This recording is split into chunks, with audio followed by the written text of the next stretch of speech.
¿Qué tal? Muy buenas tardes, bienvenidos y bienvenidas a este espacio que es una colaboración entre la plataforma de Agenda MX y la Dirección de Comunicación de la Ciencia de la Universidad Veracruzana. Yo soy Alexa Mendoza, soy estudiante egresada de la Facultad de Biología de la UB y estudiante de posgrado en el Instituto de Ciencias Marinas y Pesquerías, también perteneciente a esta casa de estudios.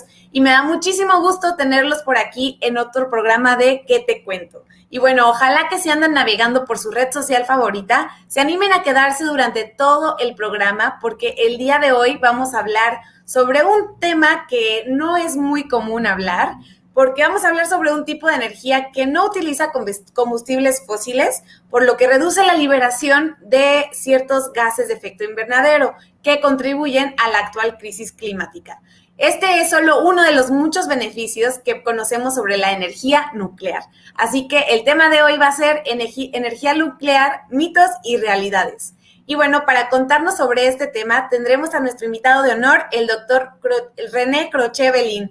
Él es de la Facultad de Ingeniería Mecánica Eléctrica de la región de Jalapa. Bueno, como cada semana tendremos, aparte de nuestra entrevista, de nuestra sección de entrevista, tendremos nuestra cápsula de Te Cuento Mi Ciencia a cargo de un estudiante de la comunidad de la UB. Pero antes queremos felicitar al ganador del concurso de Te Cuento Mi Ciencia, nuestra sección especial para los estudiantes de la comunidad UB, y esta cápsula se compartió el mayor número de veces, que fue la del estudiante de Ingeniería en Agronomía, José Eduardo Morales Gutiérrez. Así que lo tendremos con nosotros como lo prometimos en el próximo programa como invitado especial para hablar acerca de su investigación. Pues nos va a dar mucho gusto y ahora sí nos vamos a empezar con nuestra sección de entrevista. El tema del día de hoy, como les mencionaba, es la energía nuclear, los mitos y realidades. Nuestro investigador invitado es el doctor René Crochet-Belin de la Facultad de Ingeniería Mecánica Eléctrica, región Jalapa. Les cuento un poco sobre su semblanza. El doctor René es licenciado en Ingeniería Mecánica Eléctrica por la Universidad Veracruzana, con una especialización en práctica docente universitaria en la Universidad de Jalapa. Cuenta también con una maestría en Dirección de Empresas por el Instituto Universitario de Puebla y es doctor en Ingeniería por la Universidad Martí, así como doctor en Educación por la Escuela Libre de Ciencias Políticas y Administración Pública. Actualmente es profesor de tiempo completo en la Facultad de Ingeniería Mecánica Eléctrica de la Universidad Veracruzana y es comisionado honorífico de la Agencia Estatal de Energía del Gobierno del Estado de Veracruz. Es profesor perfil PRODEP y miembro del Sistema Nacional de Investigadores y participa en el cuerpo académico Sustentabilidad y Durabilidad de Materiales para la Infraestructura Civil. Dentro de sus publicaciones se destaca el libro Introducción a la Tecnología del Reactor Nuclear BWR y las líneas de investigación abarcan el área de energía y el área socioeconómica. Bueno, vamos a empezar con él, vamos a enlazarnos para platicar sobre el tema del día de hoy. ¿Qué tal, doctor? Muy buenas tardes. ¿Qué tal? Buenas tardes, Alexa, y buenas tardes a todo el público que nos acompaña en la red. Muchísimas gracias por aceptar nuestra invitación. La verdad es que estamos muy emocionados por este tema que, como les mencionaba, poco se habla y bueno, voy a dar un poco de introducción sobre el tema para que luego empecemos con nuestra entrevista. ¿Le parece bien? Claro que sí. Ok, bueno, hay ciertos mitos que hemos escuchado sobre la energía nuclear y que hacen referencia a eventos desafortunados que han sucedido en diferentes países dentro de las plantas nucleares. Sin embargo, a pesar de la gravedad que puede tener estos accidentes, siguen siendo minoría y en contraste con los mitos, los beneficios que se obtienen en la energía nuclear son mayormente desconocidos.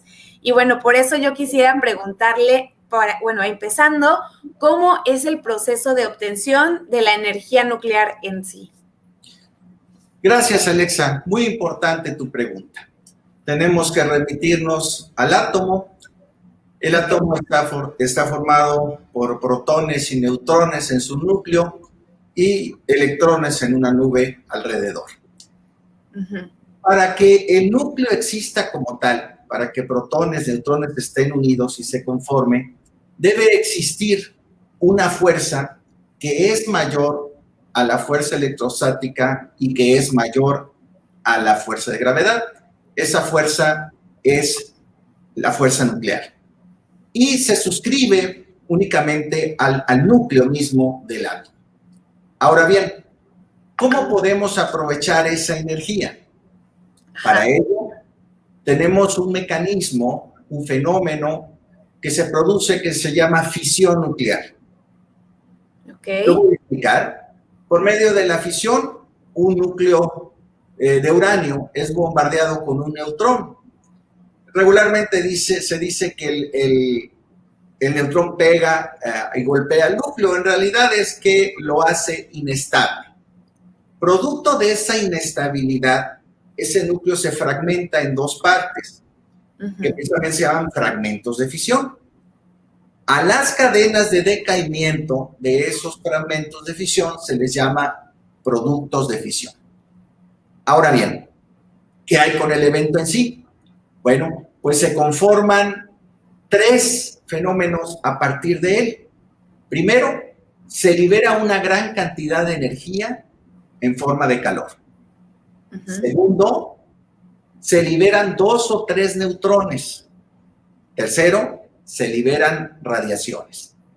Esto es la consecuencia de la fisión. Ahora bien, si existe material, otros núcleos de uranio cercanos, y si hay las condiciones adecuadas del moderador, ahorita voy a explicar qué es, entonces esos 2 o 3 neutrones de los que hablamos van y golpean a otros núcleos de uranio, produciendo el mismo evento, es decir, la fisión nuclear. Este proceso se llama reacción en cadena. El moderador nos sirve precisamente para frenar estos neutrones, porque la velocidad a la cual se lleva a cabo la fisión son 2 kilómetros por segundo promedio. Entonces es necesario frenarlos para que...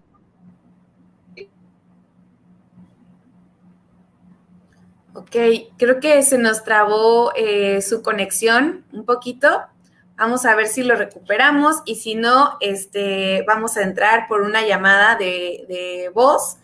Pero la verdad es que creo que fue muy interesante, al menos yo no sabía que la fisión nuclear, como lo mencionaba el doctor René, se hacía a través del elemento que conocemos como uranio, ¿no? Creo que eso es algo muy básico que tendríamos que saber todos sobre la energía nuclear. Y la verdad es que no, yo al menos no lo sabía y tampoco nunca lo había investigado por mi cuenta. Vamos a entrar con una llamada al doctor para seguir con nuestra entrevista, ¿les parece?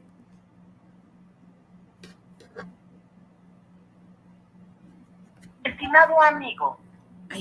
Ay, miren, ya lo tenemos de vuelta. Estamos de nuevo. ¿Qué tal? ¿Qué tal? No sé qué parte se quedó. Son cosas que pasan en vivo. Así es, estos eventos son así. Nos quedamos en la reacción en cadena, ok.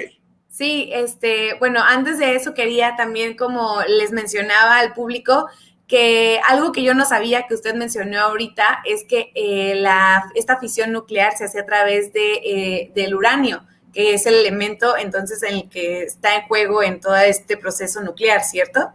Así es. Ok. Existen otros elementos que pueden fisionar, pero digamos es el más. Nos quedamos en la cadena. Hasta ahí la Sí. Producto de esa reacción se libera una gran cantidad de energía. El calor lo podemos usar para hacer hervir el agua. Estamos dentro de una dispositivo que llamamos vasija del reactor. Ok, sí se nos está trabando un poquito más su conexión, entonces vamos a intentar con una llamada mediante el celular para que lo escuchemos mediante el altavoz. Cosas que pasan cuando estamos en vivo, así que vamos a continuar con el show. A ver si nos contesta por aquí. ¿Qué tal, doctor? Sí, bueno. ¿Me escucha bien? Sí, te escucho. Ok, nosotros también lo escuchamos. Si quieren, por aquí mantenemos la comunicación para que terminemos con las preguntas. Correcto, me parece bien. Les comentaba que esa energía que se libera en forma de calor la podemos usar dentro de un reactor nuclear, al cual vamos a introducir agua. El agua pasa por ese núcleo, va a producirse el hervido, va a producirse el vapor va a mover unos dispositivos que se llaman turbinas. Las turbinas van a mover al generador y finalmente el generador va a producir la electricidad. Después de que se lleva a cabo el trabajo en la turbina, ese vapor pasa al condensador, así se llama, donde hay un cambio de fase. Y entonces ya en forma de líquido, a través de bombas, esa agua nuevamente ingresa al reactor. Esa es la forma más básica.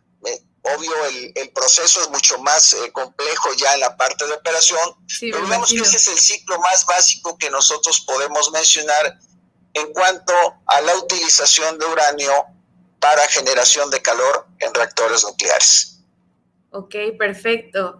Ok, entonces quería preguntarle también, ya que conocemos un poco del proceso, como usted nos mencionó, entraríamos sobre cuáles son los beneficios socioambientales, no nada más ambientales, sino también sociales, de la energía nuclear en contraste con otros tipos de energías como lo son los combustibles fósiles. Qué importante y pertinente tu pregunta, Alexa. En México, y esta tendencia es también a nivel mundial, existe una alta dependencia de los combustibles fósiles. Así es. Esto representa una desventaja porque por su propia naturaleza se emite CO2 y el CO2 tiene un impacto sobre el medio ambiente. Ante tal situación, el mundo plantea la necesidad de ir hacia energías limpias. Sí. Consideradas o definidas las energías limpias como aquellas que no emiten CO2. Entre ellas podemos considerar la eólica, la solar, la hidráulica, la geotérmica y la nuclear. Okay. La tendencia entonces, en una planificación estratégica razonada y bien pensada, es ir hacia una matriz energética que vaya creciendo en torno a estas energías. Ahora bien, ¿cómo quedaría distribuida esa matriz energética? Y para ello vamos a hablar a concentrarnos en lo que son las energías limpias. Sí. Todas presentan ventajas y desventajas. Algunos, por ejemplo, la energía solar es intermitente, es una de sus desventajas. La energía eólica, la energía geotérmica, pues solamente se puede colocar en sitios muy específicos, en donde hay las condiciones para poderlas operar. Sí.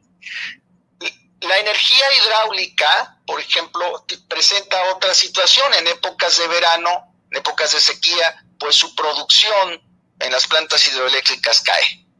Sí. Por tanto, la propuesta en este esquema de energías limpias sería tener una energía robusta, fuerte, limpia, 24/7, es decir, 24 horas, 7 días de la semana, que sería, en este caso, la energía nuclear. Okay. La energía nuclear como una base sobre la cual las otras energías se apoyan en los momentos en los que éstas no pueden contribuir con toda su capacidad a los porcentajes de generación a las que están destinados. Ahora bien, en México hay un compromiso de ir hacia un 35% por energías limpias. Okay. Ese es el compromiso que México tiene en el contexto internacional. Sí. Para cumplir ese propósito, esto es una apreciación personal, podríamos ir hasta un 10% de carga base nuclear. Okay. Y un 25% de las otras energías. No podemos, y quiero aclarar, deshacernos de la energía fósil de tajo. Eso no se puede hacer. en la medida en que existan proyectos viables, técnicos y económicos con energías limpias, entonces podemos hacer que la energía fósil empiece a dejar de tener acción dentro de la matriz energética. Ese sería mi comentario al respecto. Sí, está súper bien. Yo creo que también, si me permite opinar un poco sobre esto, otros tipos de energía como son la eólica, al menos de lo que yo tengo conocimiento, también representan algunos estragos ambientales que en los últimos años, yo creo que en la última década se ha investigado un poco más al respecto. Y bueno, esta pregunta también quería hacérsela a pesar de que no la teníamos planeada. Por ejemplo, ¿qué representa o qué cantidad de energía que nosotros consumimos viene, cuál sería el porcentaje que utilizamos de energía nuclear con respecto a otros tipos de energía como son de la proveniente de los combustibles fósiles? Ok, interesante tu pregunta. En términos generales, te puedo decir que a nivel mundial la energía nuclear proporciona más o menos un 14% de la generación mundial. Uh-huh. En México, con las unidades que tenemos instaladas, se genera aproximadamente el 4.5% de generación de electricidad, que si bien puede parecer una cifra pequeña, es muy alta, considerando que únicamente tenemos una sola instalación con 2 reactores, así es. Y para todo lo que consumimos, ¿no? Día y noche. Claro. Sí, la generación en términos de megawatts es superior a los 1.600 megawatts y aproximadamente refiero que es un 4.5. Okay. Sería recomendable, en miras a alcanzar ese 35% al que hago referencia, uh-huh, que la matriz energética en materia nuclear aumentara. Okay. De hecho, el documento de la CENER, de la Secretaría de Energía, que es público, que está en la red, hacia el año 2035, sugiere la necesidad de ampliar el parque nuclear en México. Ok. Esa era también otra pregunta que quería hacerle sobre ¿es suficiente tener solamente una planta nuclear y cómo esto se ocupa en otros países? Si nada más también tienen una o se apoyan de varias en distintos estados o ciudades, y que sí tiene que ver con las medidas o el área del territorio nacional. Así es. Bueno, cada país tiene su desarrollo y su propia matriz de energéticos, uh-huh, y en cada una de ellas se encuentra distribuido en función de sus necesidades y también de los elementos que tienen para desarrollar su generación eléctrica. Comentaré solo algunos casos. Mira, Francia, por ejemplo, es el país más nuclearizado. Uh-huh. Cercano al 75% de su producción de electricidad son por medios nucleares. Sin embargo, Estados Unidos, que produce aproximadamente un 14% por energía nuclear, es el país que tiene mayor número de reactores, okay, arriba de 100 reactores. Y esto es porque, obvio, su consumo es mucho muy mayor. Elevado. Entonces, cada país tiene un escenario distinto en cuanto a los reactores, en cuanto a la generación de electricidad. Pero podemos decir en términos globales que la energía nuclear está presente en Francia, en Japón, en Rusia, en China, en India, en Canadá, en Ucrania, en Bélgica, en España, en Finlandia, en Pakistán, en Argentina, en Brasil, en México, en fin, en muchos países. Okay, voy a darte un dato adicional. El día de hoy hay cerca de un número cercano a 550 reactores en operación y se construyen poco más de 50 plantas nucleares actualmente. Ese es el panorama actual a nivel mundial de la situación de la nucleoelectricidad. y aproximadamente un 10% de la generación mundial es producida por estos medios. Ok, muy bien. Doctor, una pregunta clave en este tema es sobre los mitos y realidades, que justamente es el título que le pusimos a esta charla. Porque, ¿qué riesgos puede representar? Como comentaba hace rato, hay muchos mitos por los accidentes que han ocurrido históricamente tan grandes en algunos países, pero realmente, ¿qué riesgos puede representar? Y más importante, ¿cómo se previene? Muy pertinente tu pregunta, Alexa. Yo creo que el tema central aquí es la radiación. Claro. De los 3 eventos que describí en la fisión, pues yo creo que la radiación es la que más en determinado momento puede preocupar. Vamos a tratarlo, digamos, en tres tópicos este tema. Sí. De entrada decimos que estamos sometidos a un medio radioactivo. Hay radiación de fondo, y esta radiación de fondo puede venir por los rayos cósmicos, puede venir por nuestros propios materiales de nuestras casas, por algunos alimentos que consumimos, e inclusive también por los seres humanos. Nosotros emitimos ciertos niveles de radiación. Sí. Obvio, estos niveles de radiación son muy bajos. Se considera radiación de fondo, de baja intensidad, y por tanto no hay un impacto sobre la salud. De hecho, si esta radiación ionizante causara algún cambio en las estructuras a nivel atómico en un ser viviente, el organismo tiene capacidad para restablecerse y para corregir algún posible error o cambio que se pueda derivar de ello. Ahora bien, esto es la radiación natural. Existe la radiación artificial. Ahora, la radiación ionizante, entonces, aquí podemos tratarla en 2 partes. Vamos a pensar en el personal que, por efecto de su trabajo, está sometido a una fuente de radiación. Ese personal, entonces, recibe radiación ionizante. ¿Cuál es la clave para poder controlar esto? Pues la clave se encuentra precisamente en su control de dosis administrativo.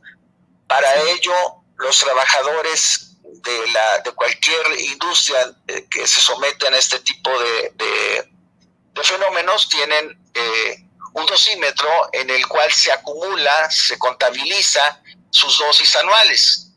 Sí, Existen umbrales de dosis perfectamente establecidos, con los cuales se puede asegurar que no hay un efecto ni en el momento de la exposición, ni en un futuro derivado en la vida de la persona, ni en sus descendientes.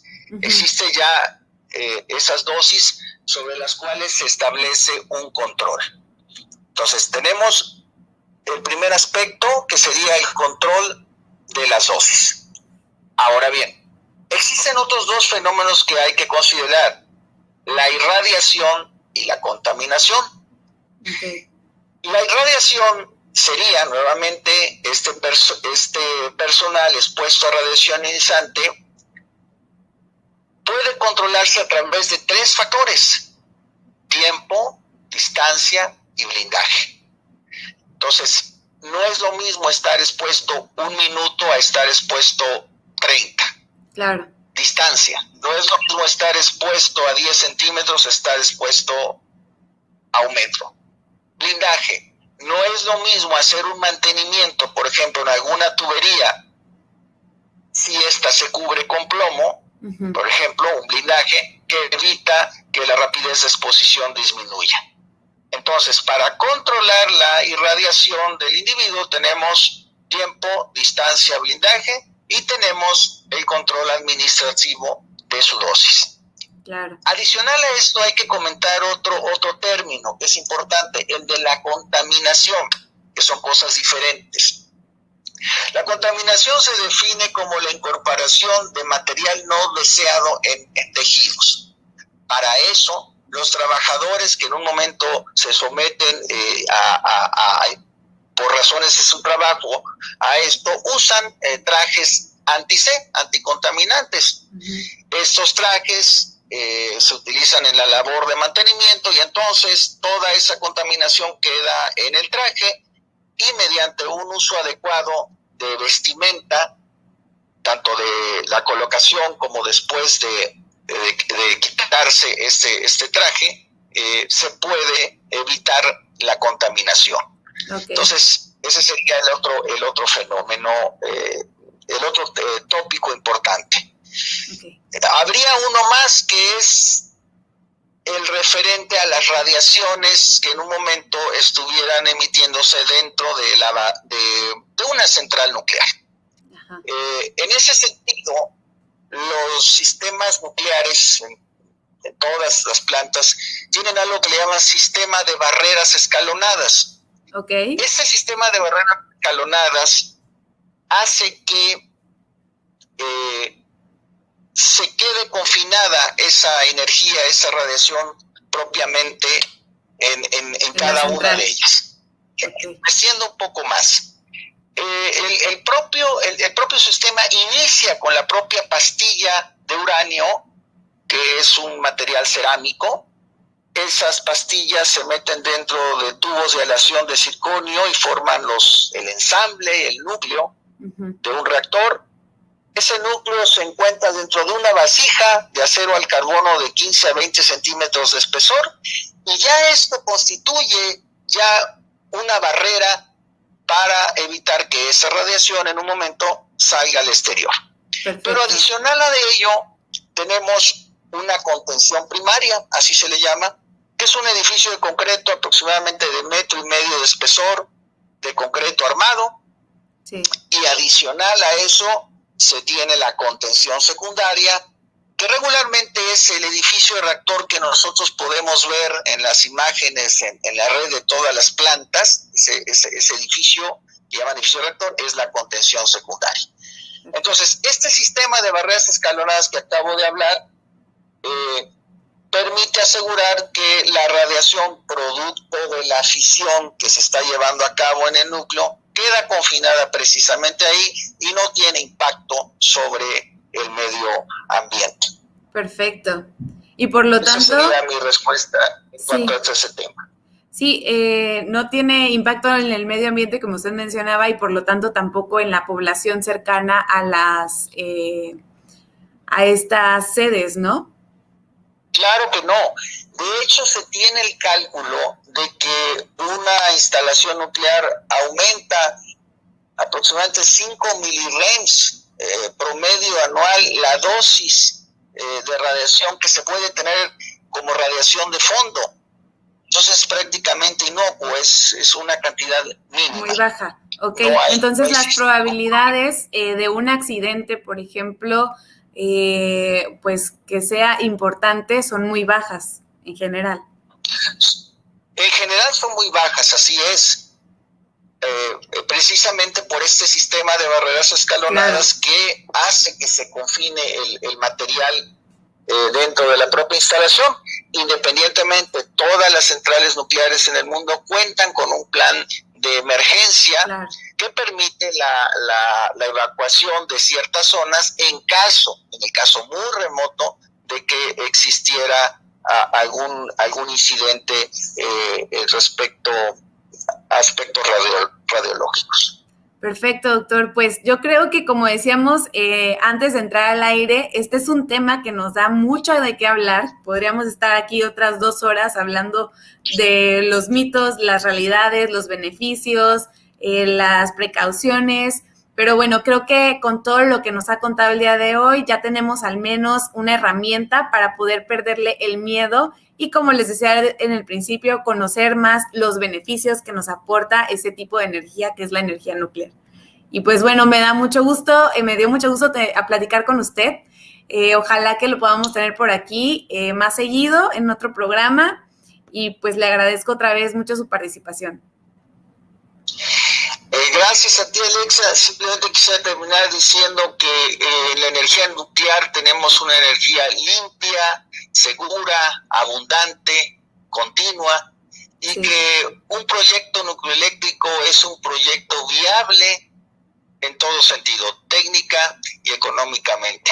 Así que aprovechemos la mano del átomo para hacer un México con más energía limpia. Así es. Muchas gracias, Alexa. Muchas gracias también a la doctora Morgado por la invitación al programa. Al licenciado Tomás también un agradecimiento muy especial.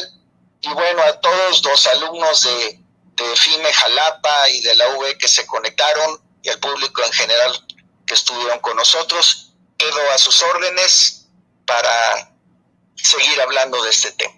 Muchísimas gracias, doctor. Que tenga muy bonita tarde. Nos vemos más adelante. Muy bonita tarde, Alexa. Hasta luego. Muy bonita tarde para todos.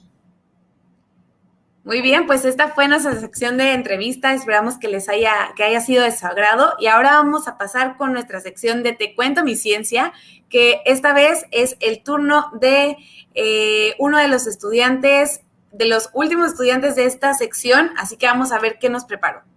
Es Karina Daniela Sánchez Pérez, soy estudiante de la licenciatura en Estadística de Salvador sobre mi acercamiento a la investigación científica a través de la FED de lactancia materna. Esta experiencia me permitió comprender la importancia de la lactancia desde diferentes puntos de vista: evolutivo, neuroendocrino, nutricional, ecológico y social, así como sus beneficios al ser exclusiva por 6 meses y los efectos adversos para no llevarla a cabo.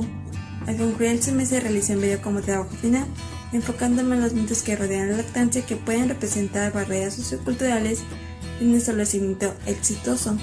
Como estudiante de licenciatura me siento satisfecha con lo que aprendí. Daré continuidad a través de un trabajo de investigación, por ello para mi tesis abordaré las características y barreras de la lactancia materna en una muestra de Jalapa, lo que me permitirá difundir conocimientos que favorezcan la lactancia en la población veracruzana. Muchísimas gracias a Karina Daniela Sánchez Pérez. Y bueno, muchas felicidades por su investigación y por participar en esta sección de Te Cuento Mi Ciencia. Y bueno, hemos llegado al momento de despedirnos. Esperamos que el programa del día de hoy haya sido de su agrado. Muchas gracias de verdad por visualizarnos y les recordamos que pueden compartir este video, esta transmisión, la pueden compartir en sus perfiles de Facebook, de Twitter, para que esta información le llegue a muchas más personas.